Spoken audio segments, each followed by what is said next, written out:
আসসালামু আলাইকুম, শুভেচ্ছা সহ আমন্ত্রণ জানাচ্ছি দেশের এবং দেশের বাইরে সকল দর্শক শ্রোতাকে চ্যানেল আই সংবাদ আয়োজন নিয়ে বার্তাকক্ষে রয়েছে আহমেদ মেহেদী হাসান। সংবাদের শুরুতেই চলুন জেনে নেওয়া যাক ফ্রেশ আটা ময়দা সুজি সংবাদ শিরোনাম। পৃথিবী বদলানোয় ভূমিকা রাখতে সব জাতিকে প্রধান উপদেষ্টার আহ্বান, ধ্বংসের আগেই সঠিক পথে আসতে হবে মন্তব্য। প্রধান উপদেষ্টা ও সিইসির বৈঠকের বিষয়গুলো জনগণের সামনে উত্থাপনে বিএনপির দাবি, বর্তমান প্রেক্ষাপটে স্থানীয় সরকার নির্বাচন আয়োজনের সুযোগ নেই মন্তব্য। সঙ্গীতজ্ঞ ফেরদৌসী রহমানের জন্মদিনে চ্যানেল আইয়ে তারকা কথনের বিশেষ আয়োজন, গানে গল্পে আড্ডায় তুলে ধরেন তার সঙ্গীত জীবনের নানা দিক। যুদ্ধবিরতির পর উদ্বেগ উৎকণ্ঠায় নিজ বাড়িতে ফিরছেন ইরান ইসরায়েলের বাসিন্দারা, এখনও তাড়িয়ে বেড়াচ্ছে অজানা আতঙ্ক। এবং টিমমেটদের ব্যর্থতার মাঝেও উজ্জ্বল বাঁহাতি স্পিনার তাইজুলের ক্যারিয়ারে 17তম ফাইফার, ব্যর্থতার কারণ জানিয়ে উন্নতির জন্য চাইলেন অবকাঠামোগত সুবিধা। সংবাদ শিরোনামগুলো জানাচ্ছিলাম প্রিয় দর্শক। এখনকার সংবাদ আয়োজনে একই সঙ্গে চ্যানেল আইয়ের ইউটিউব চ্যানেলে এবং চ্যানেল আইয়ের ওটিটি প্ল্যাটফর্ম আই স্ক্রিনে লাইভ স্ট্রিমিং হচ্ছে। যাওয়া যাক বিস্তারিত সংবাদে। প্রধান উপদেষ্টা অধ্যাপক ডক্টর মোহাম্মদ ইউনুস বলেছেন, পৃথিবী বদলাতে সব জাতিকে ভূমিকা রাখতে হবে, পৃথিবী ধ্বংস হওয়ার আগেই সঠিক পথে এগোতে হবে। তিনি বলেন, শিক্ষার মূল কাজ হচ্ছে স্বপ্ন দেখানো। মুস্তাফা মল্লিকের রিপোর্ট। রাজধানীর অদূরে সাভারের জিরাবোতে সামাজিক কনভেনশন সেন্টারে দুদিনব্যাপী 15তম সোশ্যাল বিজনেস ডের অনুষ্ঠান উদ্বোধন করেন প্রধান উপদেষ্টা অধ্যাপক মোহাম্মদ ইউনুস। প্রধান উপদেষ্টা বলেন, সামাজিক ব্যবসার গুরুত্ব অনেক হলেও আগের সরকারের সময় এই দিবস পালন করা সম্ভব হতো না। বর্তমান বিশ্ব গড়ে উঠেছে স্বার্থপরতার মধ্যে দিয়ে। আমরা ভুল পথে চলছি, যেটি শেষ হবে ধ্বংসের মধ্যে দিয়ে। তরুণরা বাংলাদেশকে অন্ধকার থেকে আলোতে নিয়ে এসেছে। একটি পারিবারিক পুনর্মিলন হচ্ছে সামাজিক ব্যবসা দিবস, অথচ বিগত সরকারের আপত্তি ছিল এই দিবস পালনে। 5 আগস্টের পর প্রথম এই দিবস পালন করতে পারল বাংলাদেশ। তিনি বলেন, সবার জন্য জরুরি স্বাস্থ্য ও শিক্ষা, শিক্ষাকে অবজ্ঞা করার কোনো সুযোগ নেই। স্বপ্ন না দেখলে বাস্তবায়ন সম্ভব নয়, স্বপ্ন দেখতে হবে। আমরা বিষণ্ণ বিশ্ব তৈরি করতে চাই না, সুন্দর বিশ্ব তৈরি করতে চাই, নতুন সভ্যতা গড়তে চাই। সেটা আমরা পারব। আমাদের শিক্ষা ব্যবস্থা স্বপ্ন দেখায় না। চাকরি না খুঁজে উদ্যোক্তা হতে হবে আমাদের। দুদিনের এই আয়োজনে অংশ নিয়েছে 180 জন বিদেশি সহ সহস্রাধিক অতিথি। Mustafa Mallick, channel i, Dhaka. প্রধান উপদেষ্টা ও সিইসির বৈঠকের বিষয়গুলো জনগণের সামনে উত্থাপনের দাবি জানিয়েছেন বিএনপির স্থায়ী কমিটির সদস্য সালাউদ্দিন আহমেদ। দেশের বর্তমান প্রেক্ষাপটে আগে স্থানীয় সরকার নির্বাচন আয়োজনের সুযোগ নেই বলেও জানান তিনি। মইনুল হাসানের রিপোর্ট। শুক্রবার গুলশানে তার বাসায় সমসাময়িক বিষয় নিয়ে সাংবাদিকদের সাথে মতবিনিময় করেন বিএনপির স্থায়ী কমিটির সদস্য সালাউদ্দিন আহমেদ। প্রধান উপদেষ্টার সাথে সিইসির বৈঠকের বিষয়বস্তু জাতির কাছে তুলে ধরার দাবি জানান তিনি। সবাই এখন আমরা ধারণা করে নিচ্ছি মাননীয় প্রধান উপদেষ্টা হয়তো তার মেসেজটি প্রধান নির্বাচন কমিশনারকে জানিয়েছেন ফেব্রুয়ারি 2026-এর প্রথমার্ধে রমজান শুরু হওয়ার আগের সপ্তাহে নির্বাচন অনুষ্ঠানের জন্য প্রস্তুতি গ্রহণের বিষয়ে।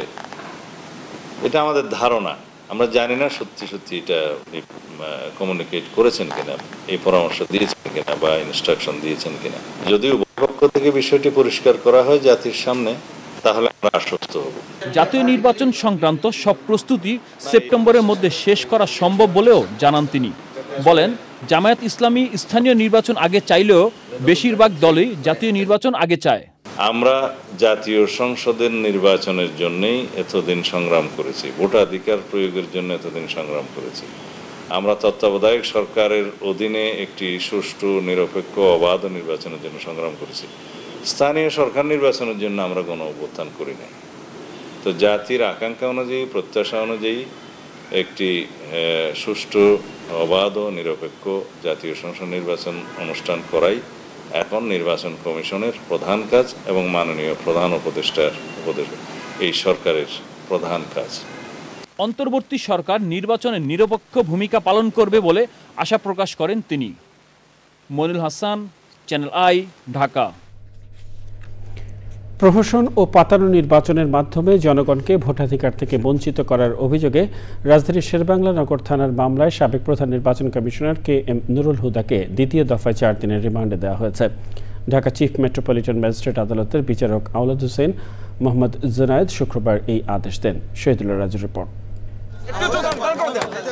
প্রথম দফায় 4 দিনের রিমান্ড শেষে শুক্রবার বেলা 2:30টার দিকে কড়া পুলিশি পাহারায় আদালতে নেওয়া হয় সাবেক প্রধান নির্বাচন কমিশনার KM নুরুল হুদাকে। রাষ্ট্রদ্রোহ ও প্রহসনের নির্বাচনের অভিযোগের মামলায় পুনরায় 10 দিনের রিমান্ড চেয়ে আবেদন করে পুলিশ। আদালতকে রাষ্ট্রপক্ষের আইনজীবী জানান, সাবেক সিইসি নুরুল হুদা 2018 সালে অন্যায়ভাবে প্রভাব খাটিয়ে নির্বাচন পরিচালনা করে সরকারি অর্থ আত্মসাৎ করেছেন। মামলার অধিকতর তদন্তের স্বার্থে নুরুল হুদার আবারও রিমান্ড প্রার্থনা করে রাষ্ট্রপক্ষ।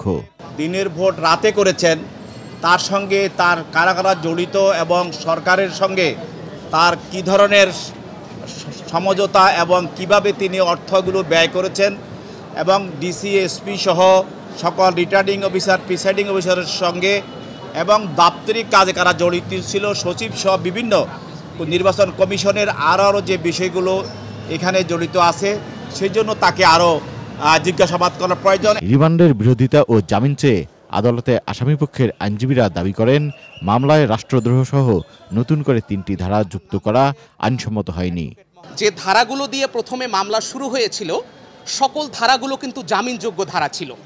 মামলার তদন্তকারী কর্মকর্তা উনি আবার নতুন করে একটা ধারা সংযোজনের আবেদন দিলেন, কারণ ওই ধারাতে তো ওনাকে আটকায় রাখার আইনগত কোনো সুযোগ ছিল না বা এখনো নাই আমরা মনে করছি। গত 22শে জুন রাজধানীর উত্তরা থেকে তাকে গ্রেপ্তার করা হয়। পরের দিন 23শে জুন নুরুল হুদাকে আদালতে হাজির করে police. Shahidullah Raju, channel i, Dhaka. কিংবদন্তি সঙ্গীতশিল্পী ফেরদৌসী রহমানের জন্মদিন উপলক্ষে চ্যানেল আইতে অনুষ্ঠিত হলো তারকা কথনের বিশেষ আয়োজন। সেখানে গানে গানে আড্ডায় গুণী শিল্পী তুলে ধরেছেন তার দীর্ঘ সঙ্গীত জীবনের নানা দিক। বিশেষ তারকা কথন অনুষ্ঠানটি চ্যানেল আইয়ের পর্দায় প্রচার হবে দুপুর 12:10 সুলতানা হাবিবুর রিপোর্ট। সুরের মায়ায় প্রজন্ম থেকে প্রজন্মকে যিনি বেঁধেছেন সঙ্গীতের মূর্ছনায়, তিনি ফেরদৌসী রহমান। জন্মদিনে ফুলের শুভেচ্ছায় তাকে বরণ করে নিল চ্যানেল আই। অনুষ্ঠিত হল চ্যানেল আইয়ের তারকা কথন অনুষ্ঠানের বিশেষ আয়োজন। বাংলাদেশ টেলিভিশনের ছোটদের গান শেখার অনুষ্ঠান এসো গান শিখি এখনও সঙ্গীত প্রেমীদের মনে খালামণি হয়ে রাজত্ব করছেন ফেরদৌসী রহমান। আয়োজনে তাই ছিল এসো গান শিখির জনপ্রিয় কার্টুন চরিত্র মিঠু মন্টি। তার কাছে গান শেখার গল্প তুলে ধরেন এই প্রজন্মের সঙ্গীত শিল্পী কণা। ছিল এসো গান শিখিতে অংশ নেয়া শিশুরাও। চ্যানেলের সাথে আপনি সবসময় ছিলেন। আমাদের যদি একেবারে ছোটবেলার কথা বলি, যে 60-এর দশকে আমরা তখন কতই বা বড় ছিলাম। সেই সময় থেকে আমাদের সঙ্গীতকে যে জায়গায় থেকে শুরু করেছিলেন আজকে যেখানে নিয়ে এসছেন, এবং আপনার হাত ধরে এদেশে যত শিল্পী তৈরি হয়েছে, এটা নিঃসন্দেহে বাংলা সঙ্গীতের জন্য একটা বড় গর্বের বিষয়। এমন আয়োজনে চ্যানেল আইয়ের প্রতি মুগ্ধতা প্রকাশ করেন ফেরদৌসী রহমান। যখন বলল চ্যানেল আই থেকে কথাটা, তখন কিন্তু আমি চট করে বলতে পারি আরে না বাদ দাও, আমি কোনোখানে যাইতেই না, এটা কিন্তু বলতে পারিনি, সত্যি কথা। এবং মনে হলো আচ্ছা আসলে তো আমার বাড়ি, সবার ভালোবাসা আমি গ্রহণ করছি। যারা ভালোবেসে চ্যানেল আইকে দেখে, সবাইকে ইন্সপায়ার করে যে একটা নেশা চ্যানেল আইয়ের, এটা আমরা সবসময় স্মরণ করব। এবং আমাকে আপনারা ডেকে যে যতটুকু সম্মান দেখালেন বা ভালোবাসা জানালেন, এটা আমার জন্য একটা বিরাট পাওয়া।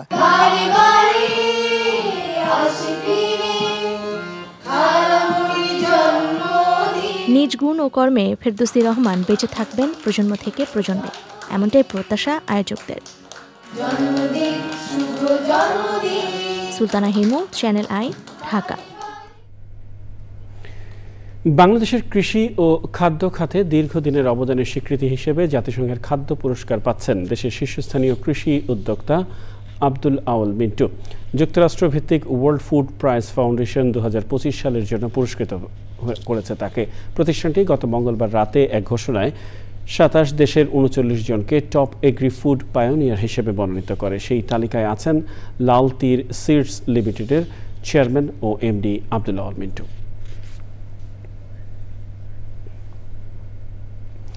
ইরান ইসরায়েল সংঘাত প্রসঙ্গ।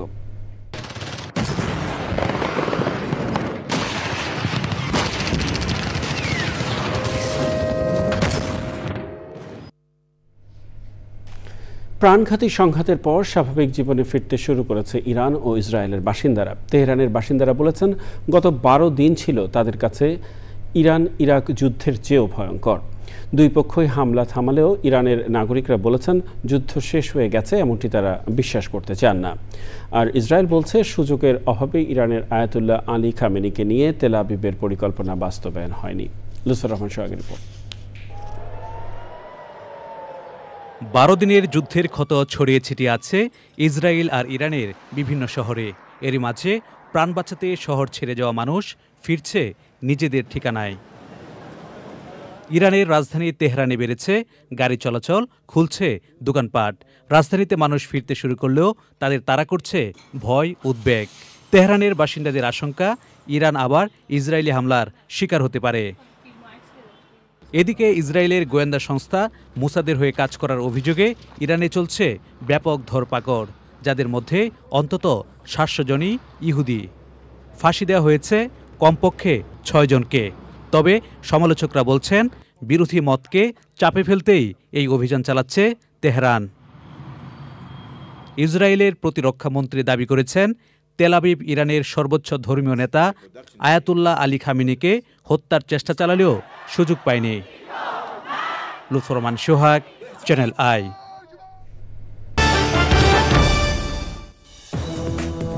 বিরতির পর আবার ফিরে এলাম চ্যানেল আই সংবাদে। এই পর্যায়ে জানাবো কৃষি সংবাদ।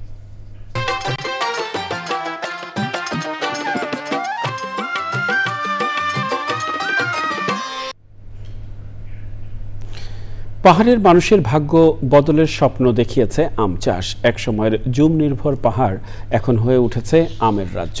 নানা রঙের দেশি বিদেশি আম ছেয়ে গেছে খাগড়াছড়ির পাহাড়ে।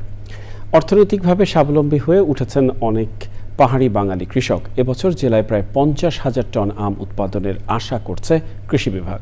খাগড়াছড়ি থেকে আজহার হীরার পাঠানো তথ্য ও ভিডিও চিত্রে রাজীব আহমেদের রিপোর্ট। একসময় পাহাড়গুলোতে হয় জুম চাষ হতো, না হয় খালি পড়ে থাকত। তবে এখন পাল্টে গেছে প্রেক্ষাপট। পরিত্যক্ত টিলায় গড়ে উঠেছে হাজারো আমের বাগান। হাজারো পরিবার পেয়েছে নতুন অর্থনৈতিক ঠিকানা। পাহাড়ের প্রতিটি বাড়ির আঙিনায় গাছে ঝুলছে আম। আমের বাণিজ্যিক চাষাবাদ শুরু হওয়ায় তৈরি হয়েছে বহু উদ্যোক্তা, তৈরি হচ্ছে কর্মসংস্থান। 2টি আম বাগান রয়েছে আমার। প্রতিটি আম বাগানে বাৎসরিক প্রায় 6 থেকে 8 লাখ টাকা ইনকাম হচ্ছে। খরচ বাদ দিয়ে প্রায় 1 থেকে 2 লাখ লাভ হচ্ছে প্রত্যেক বাগান থেকে। বাগান করে আমের ব্যবসা করে আজকে লক্ষ লক্ষ টাকার মালিক তারা। খাগড়াছড়ির মাটি আম বাগানের জন্য খুবই সেরা। 30 জাতের আমের সমারোহ এখন খাগড়াছড়িতে। সারা দেশেই খাগড়াছড়ির পাহাড়ের আমের সুখ্যাতি ছড়িয়ে পড়ছে। লাল আমটা কিন্তু প্রচুর এখনো মূল্য আছে আর কি, দাম আছে, যার কারণে আমি বিদেশি আমের প্রতি ঝুঁকেছি। টোটাল এখন 30 একর আম বাগান আছে। তো মূলত এবছর অর্ধ কোটি টাকা মতো বিক্রি আশা আছে। আমগুলো পরিবহনের ক্ষেত্রে রাস্তায় রাস্তায় আমাদের হয়রানির শিকার হতে হচ্ছে বিভিন্ন চাঁদাবাজির কারণে। পাহাড়ের মাটি ও আবহাওয়া আম চাষের জন্য উপযোগী বলে জানায় কৃষি সম্প্রসারণ বিভাগ। 27,000 মেট্রিক টনের মতো বাজারজাত হয়েছে।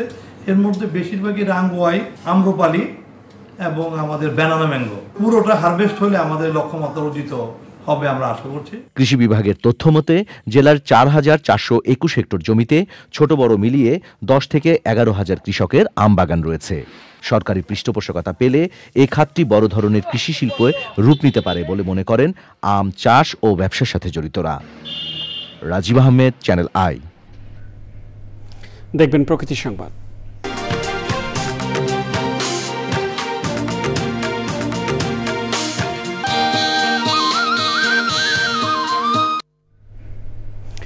উৎসবমুখর পরিবেশে চাঁদপুরে 10 দিনের বৃক্ষ মেলা চলছে। মেলায় রয়েছে বিভিন্ন ফলদ, বনজ ও ঔষধি গাছের সহস্রাধিক জাতের চারা। দর্শনার্থীদের নজর কাটছে এসব দেশি বিদেশি চারা। প্রাণ প্রকৃতি রক্ষায় গাছের গুরুত্ব এবং পরিবেশ সুরক্ষায় সবুজায়নের ভূমিকা তুলে ধরতেই মেলার উদ্দেশ্য বলছেন আয়োজকরা। মোর্শেদ আলমের তথ্যচিত্রে সঞ্জিদা স্নিগ্ধার রিপোর্ট। কোথাও নানান রঙের ফুলের গাছ সারি সারি দাঁড়িয়ে, কোথাও আবার গাছে গাছে ঝুলছে দুষ্প্রাপ্য ফল, সেই সাথে চারপাশ জুড়ে রঙিন ক্যাকটাসের দল। এমনই চোখ জুড়ানো মোহনীয় গাছের পসরা নিয়ে বৃক্ষ মেলা।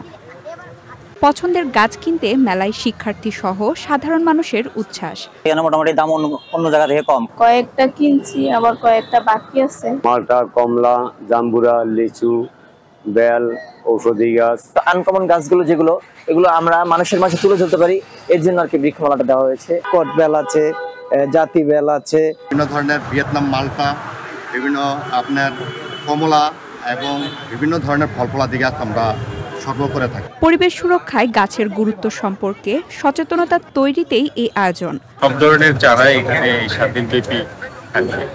মেলার উদ্দেশ্য হলো জনগণকে উদ্বুদ্ধ করা এবং গাছ লাগানোর জন্য আরো বেশি বেশি করে গাছ লাগাতে পারে। ভবিষ্যতের নিরাপদ, সুন্দর, বাসযোগ্য শহর গড়ে তুলতে বৃক্ষরোপণের বিকল্প নেই। দেশি ফলগুলো হারিয়ে যাচ্ছে, সেই ফলগুলো যাতে আমরা আবার উৎপাদন করতে পারি, খেতে পারি, এটার জন্য আমরা এই মেলাটার অনেক গুরুত্ব বহন করে। সবুজের ছায়ায় সুখী আগামী বিনির্মাণে এ ধরনের আয়োজন পরিবেশ সচেতনতার আন্দোলনকে আরও বেগবান করবে বলছেন পরিবেশবাদীরা। সঞ্জিদা স্নিগ্ধা, প্রকৃতি ও জীবন desk, channel i. High voltage match. প্রিয় দর্শক, সংবাদের শেষ প্রান্তে আমরা চলুন আরও একবার জেনে নেওয়া যাক যা ছিল এখনকার ফ্রেশ আটা ময়দা সুজি সংবাদ শিরোনামে। পৃথিবী বদলানোয় ভূমিকা রাখতে সব জাতিকে প্রধান উপদেষ্টার আহ্বান। ধ্বংসের আগেই সঠিক পথে আসতে হবে মন্তব্য। প্রধান উপদেষ্টা ও সিইসির বৈঠকের বিষয়গুলো জনগণের সামনে উত্থাপনে বিএনপির দাবি। বর্তমান প্রেক্ষাপটে স্থানীয় সরকার নির্বাচন আয়োজনের সুযোগ নেই মন্তব্য।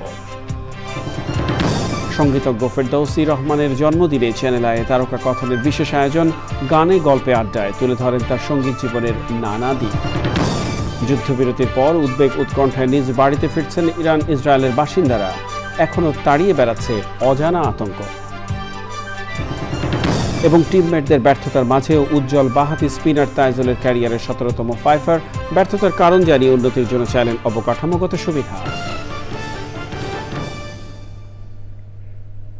প্রিয় দর্শক, চ্যানেলের সর্বশেষ সংবাদ জানতে ভিজিট করুন channelionline.com-এ যুক্ত থাকুন আমাদের সোশ্যাল মিডিয়া প্ল্যাটফর্মগুলোর সাথে।